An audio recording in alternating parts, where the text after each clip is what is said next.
Bismillah, nohçin amal, vovşasta laran boluş, nağata yahyoluş, şaşiyete yahdoluş, dehasdu nohçi qam, halvanna ord boluş, marzuanna kerç boluş, tamanna düöd oluş, dehasdu nohçi qam, şiyesice sid oluş, komerşe dod oluş,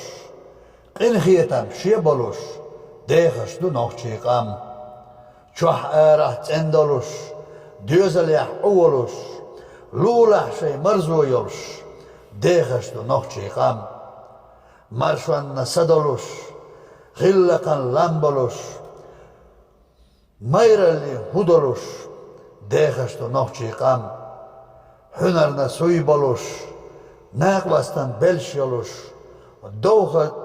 şiye da'd oluş, dehasdu nohçi qam, sobaran tum yoluş, belhessa god oluş, bahanca soğgat doluş, dehasdu nohçi qam, vakkaçun berçe yoluş, şeytanan buh boluş, tiyeşaman doş doluş, dehasdu nohçi qam, gazdalla gağd oluş, yalçanca hvattina aleyhisselam, şey silah çeyoluş, dehasdu nohçi qam. Ers ben Ebu Bakar.